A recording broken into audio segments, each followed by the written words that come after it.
Kane is in the building.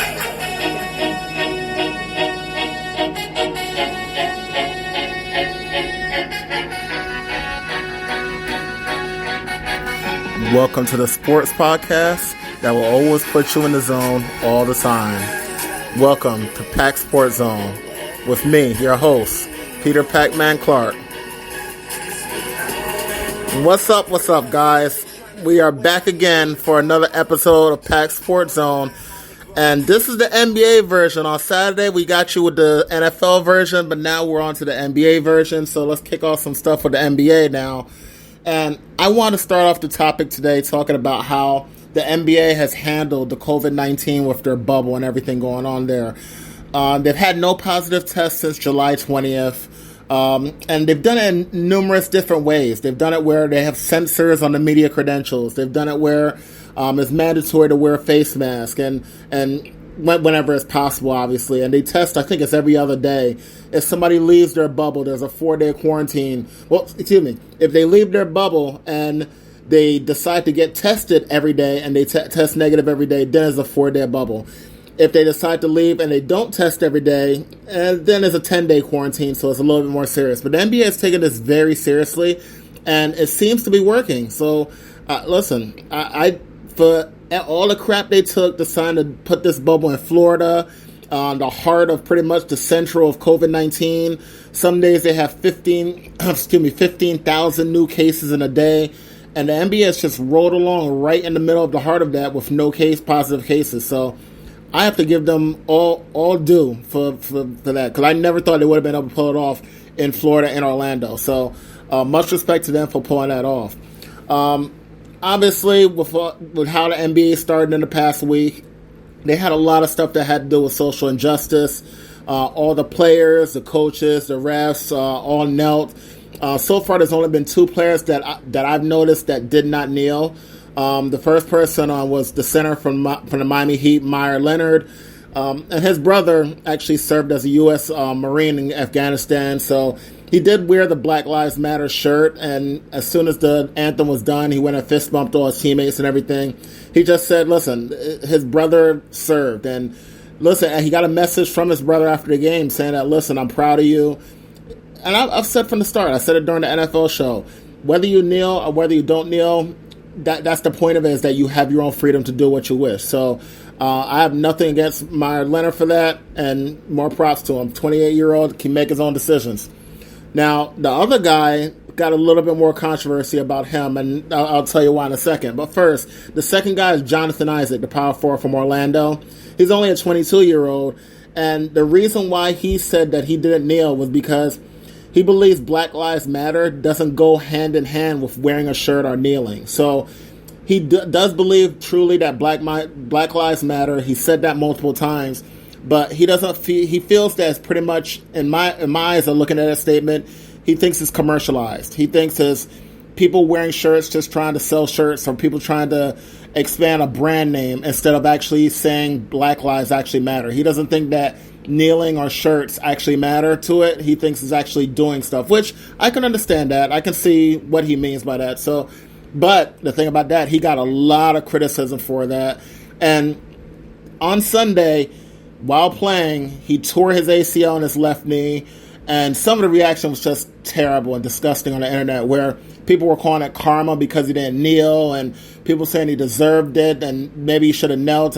Like, it's stupid. Like, it really is. I mean, he's a 22-year-old kid. He has his own beliefs. He's making up his own decisions. And he said multiple times, I do believe that Black Lives Matter. He doesn't have to do it with the same conformity that everybody else does it. Everybody can do it a different way. As you know, that some people decided to opt out because they wanted to concentrate more on social injustice. So everybody can do it their own way. You don't always have to do it by kneeling, by wearing a shirt.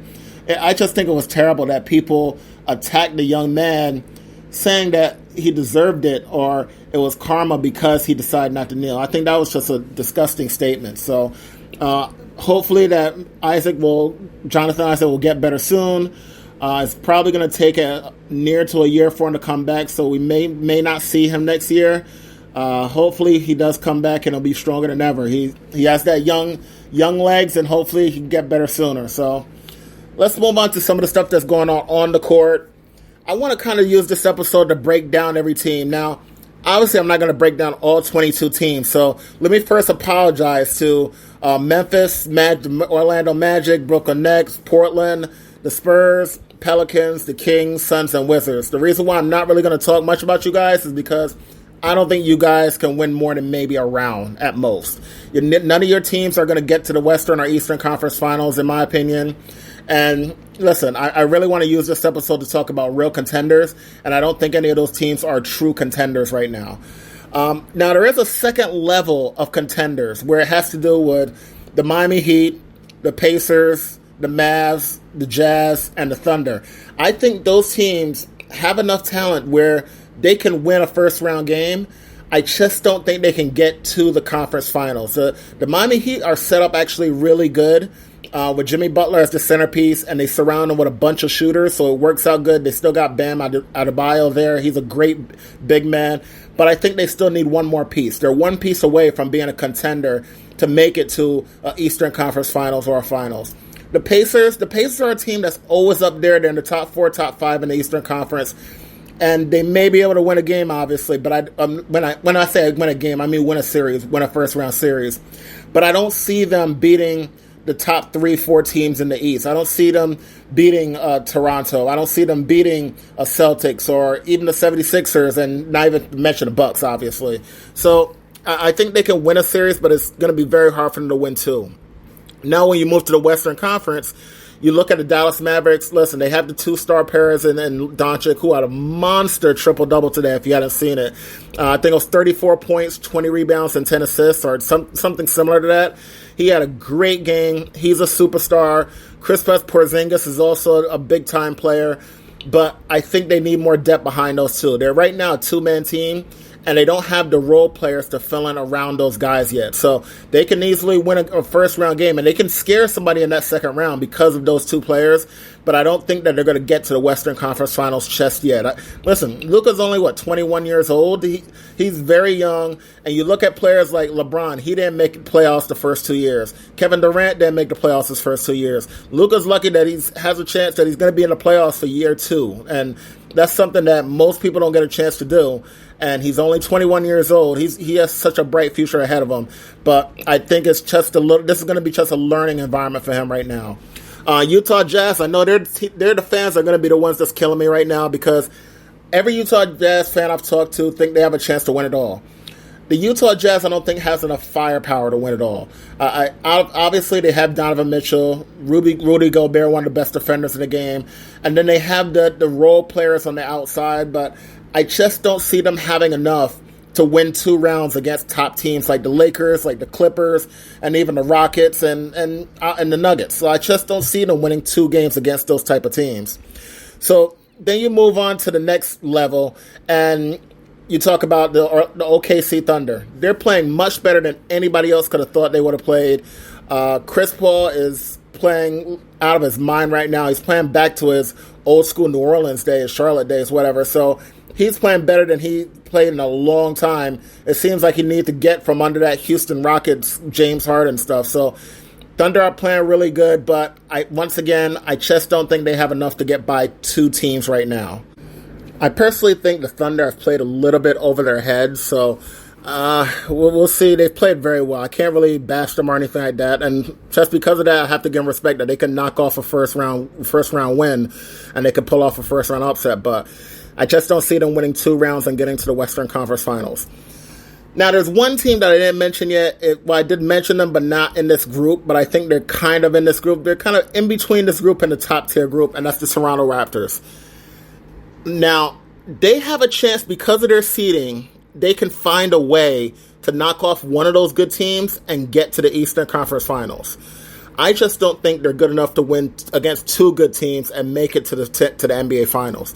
So the Raptors, obviously they lost Kawhi, but Siakam has played unbelievable. Lowry is playing better than he has previously, but I just don't trust him in a big moment. He plays great in the regular season.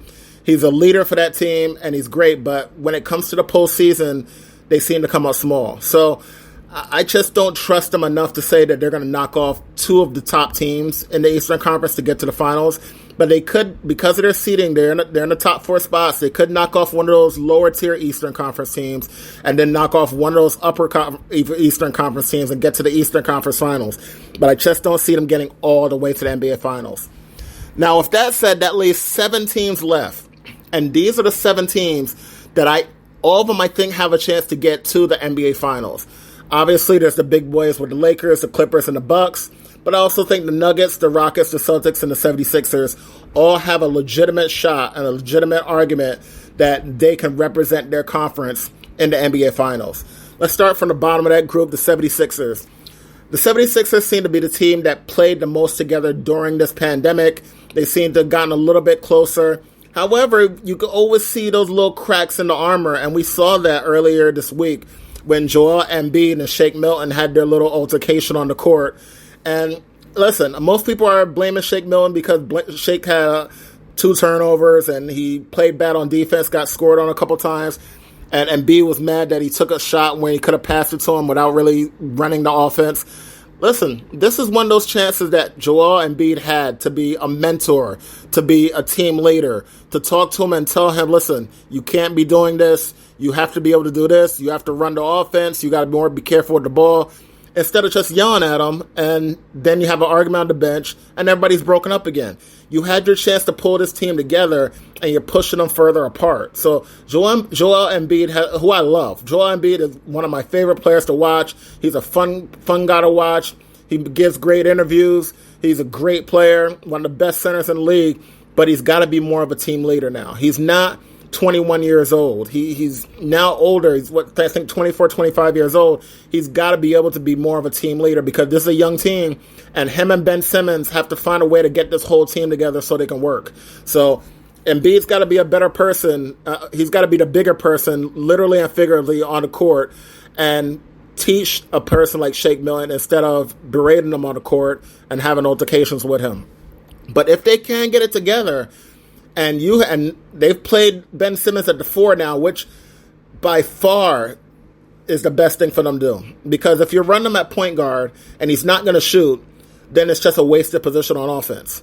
All he can do is back down to the other team's point guard, and that's it. And that's boring. Not only is that boring, but it's inefficient.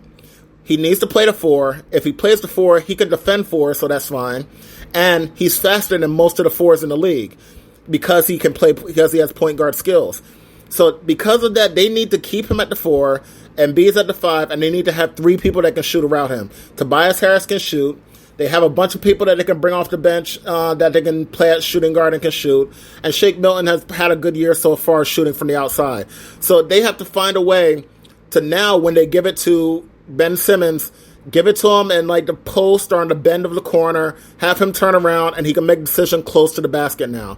He can beat most 4s. If he tries to beat most 4s, they're going to have to send a double team. Somebody's going to be open. He's a great passer. He has to be the center of the offense, but not from the top of the key or outside the three-point line. He has to be the center of the offense from right at the bend, right at the arc. So if they change their offense around a little bit, the 76ers can definitely get to the NBA Finals.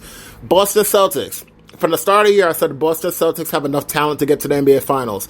If you look a couple years ago, they made it to Game 7 of the Eastern Conference Finals without Kyrie Irving and not even as much firepower as they have now because now they've added Kemba Walker. So you talk about Kemba Walker, Jason Tatum, who's been on fire lately, Jaylen Brown, who's been extremely good lately. Both of them actually deserve to be All-Stars. And then you throw in the big men that they have in there, like, for example, with Hayward, with Hayward right there, who's one of my favorite players. And they have the making of a team that can make a run. Now, the way they're going to have to play is more of a run and gun, more of a shoot threes offense. Gordon Hayward is not one of those back down big 4s, and sometimes he's even going to play the 3 while Jason Tatum plays the 4. They're just a small team. They're going to have to play similar to the Rockets, but then have one big man in the middle. So Aaron Burns right now is playing the big man for them. I'm not a big fan of him, but he does what they need him to do. He gets rebounds. If he was a little bit better shot blocker, I would like him a lot more, but he has to do what he can do right now. But they have to be a team that has to make shots because Tatum's going to do his thing. Brown's going to do his thing. And Kemba's always going to do his thing. Hayward is kind of the key to that team. If he's clicking, that team's going to be hard to beat offensively. But on defense, they're going to give up a lot of points unless Brown and Tatum put it on their shoulders to correct that defense, because they don't have much good defenders. That's their biggest problem. So they got to hit shots, and they got to defend much better than they have been. They can't be a two-man defense. So if they can do that, I think they can. Them and the Miami Heat actually are two of my favorite teams to watch play. And the Celtics are better than the Heat because they have more star players that can get their own bucket. That's how they got to get to the NBA Finals. Next team, the Houston Rockets. Obviously, it's not easy. It's not hard to find out why Houston Rockets can get to the NBA Finals. They got James Harden, who's probably the best scorer in the league right now. And you got Russell Westbrook, who can put up numbers with anybody. So if Russell Westbrook is the Russell Westbrook of a couple years ago, that's a hard tandem to beat. And the only reason that I don't have them in my top 4 choices to win the whole thing is because this small ball thing. I can't get into it. When it works during the regular season, and it reminds me a lot of how D'Antoni ran the Phoenix Suns when he had Nash at the point guard, and they used to do run and gun, shoot the ball in less than 10 seconds. I think it was like 7 seconds or less. And they were able to win a lot of regular season games, but when it got to the playoffs, it's a different type of game. It's more physical. And when you're going to run a small ball team and your tallest player is 6'7", and you're running PJ Tucker at center at 6'6", and you go against the Lakers with Anthony Davis, or the Clippers, who, even though they don't have big men, their people that are 6'7", 6'8", are better than your guys that are 6'7", 6'8". And then they could throw in a Montrezl Harrell or somebody like that. Then you're talking about the Bucks, you're talking about Giannis, you're talking about the Nuggets, you're talking about Jokic. So you're talking about big men that are dominant big men against other big men. What do you think they're going to do against people that are 6'7", that are 5 inches, 4 inches bigger that they're bigger than? I just don't like that matchup for them over a 7-game series. Over a short series, if it was a 3-game series or a regular season game, that can work. And they may even steal a game early against one of those top teams. But when you're playing game after game after game against that big size, and they're getting more adjusted and more used to playing against small ball every single day, and they can scheme for small ball, they don't have to scheme for everybody else, and then small ball for one game. If it's for a 7-game series, I think it wears them down. So that's the only problem I have with the Rockets. They have the star power. I just don't like the small ball. Next team that I have is obviously, I think there's 4 teams left. 4th team is the Denver Nuggets. I actually really like the Denver Nuggets. They remind me a lot of the Detroit Pistons that won the championship against the Lakers. The reason why I compared them to that is because, yes, Jokic is a star. He's top 5 in the MVP voting last year, but nobody really considers him a superstar. And they have a lot of good players. And there was a game during during the restart exhibition games, where they ran 5 guys on the court that were 6'9" or taller, and Nikola Jokic ran point guard. You got a 7'1" point guard, and they didn't look bad because their guys that are 6'9" are actually athletic. So you talk about like a Michael Porter and guys like that, Bol, who's 7'3" and he plays small forward, can shoot threes and dribble. Like, they have athletic guys like completely like above where everybody else that people have. So if they can keep playing as a team, if Jokic can have his monster games, he's a great passer, probably the best passing big man in the sport. If they can continue playing that way and Jokic continues leading that team, they can, in my mind, beat the Lakers. They can beat the Clippers. They can beat the Rockets. So I'm giving them a legitimate shot to win the NBA championship, and they're my 4th choice to win the NBA championship. My 3rd choice, the Milwaukee Bucks. I gotta say that the Milwaukee Bucks have done it the old school way. They haven't really gone out there and signed any superstar guys. They surrounded their team around Giannis, and Giannis has had the 2 MVP years. I'm assuming he's going to win one this year for a second. And they're a team that has done it the old school way, where they lost last year. All right, we're going to get everybody together. We're going to fight harder. We're going to go deeper in the playoffs next year. So I think they kind of built the way an old school 90s team did, where it's not just jump from out of the playoffs to the NBA Finals because you signed 2 superstars. They went from not making the playoffs to making the playoffs to being a strong team in the playoffs to now I think they can make the NBA Finals. And I think this year is the year that they will make the NBA Finals.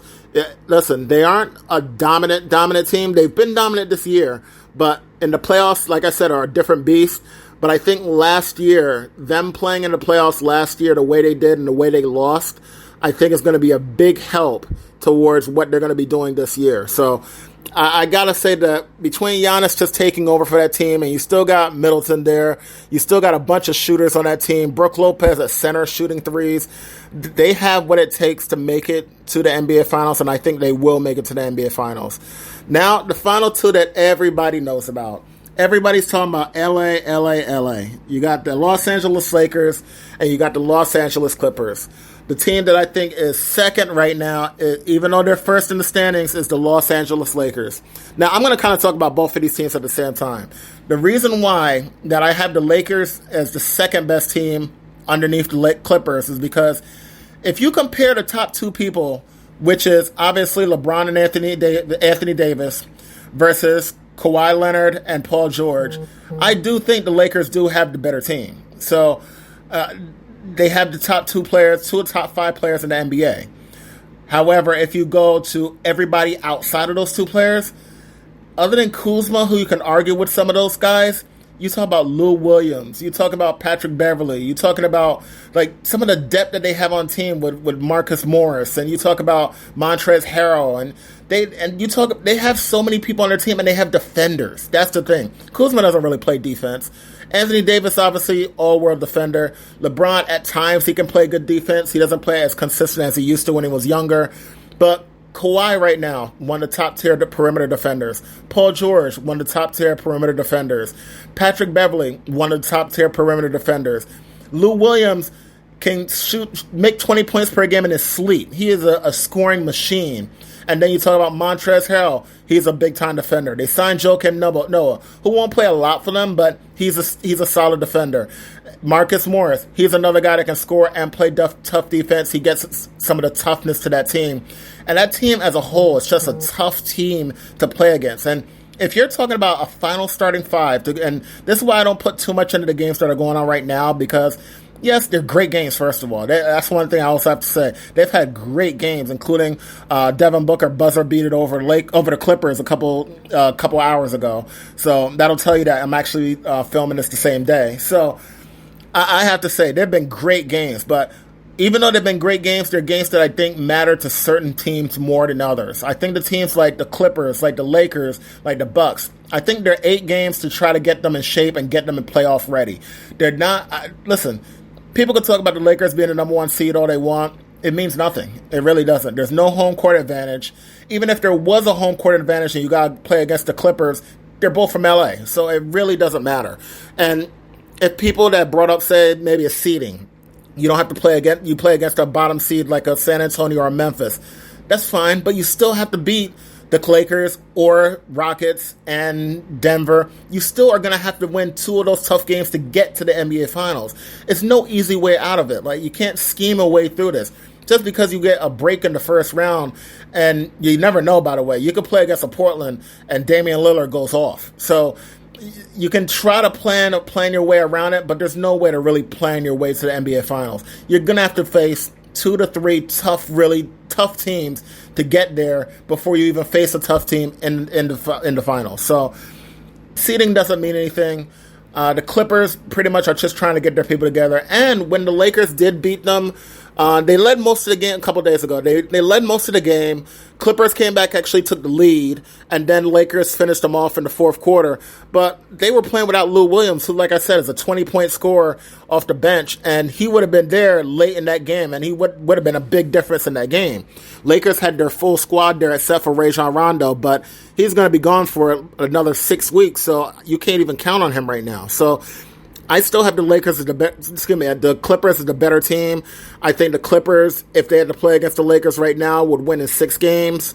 And listen, it's going to be a hell of a postseason, though. If the postseason is anything close to how the restart has happened with these close games and last-second wins, it's going to be a great postseason. So I have to give that to the NBA. It's really going to be fun to watch. So just to quickly run through the teams that I think have no shot and really shouldn't be talked about much. Memphis Magic, Nets, Portland Spurs, Pelicans, Kings, Suns, and Wizards. Sorry to all you guys out there. You can send your hate mail later, or you can tweet me later. The teams that I think that can pull a first round upset, the Heat, Pacers, Mavs, Jazz, and Thunder. The Raptors, I think, can win 2 rounds, but I don't see them getting to I don't see them getting to a NBA Finals. They can win 2 rounds and get to the Eastern Conference Finals, but I think that's their limit. And then in order, the teams that I think can win a championship: Sixers, Celtics, Rockets, Nuggets, Bucks, Lakers, and Clippers. My pick number 1. I see Clippers and Bucks in the NBA Finals, and I think the Clippers will win in 6. So, listen, it's going to be great to see. It's fun to have basketball back. It was fun to have sports back, period. So, it's going to be a fun show. And just like I said with the NHL, just like I said with the NFL, sports is back. So enjoy it. Have a big smile on your face. And that's going to be it for this week of Pack Sports Zone. So one thing I got to say, this is one of those seasons that anybody can win. It looks like it's going to be one of those teams where it may come out of nowhere. It could be a 76ers, could be Boston. But it's going to be definitely something to watch.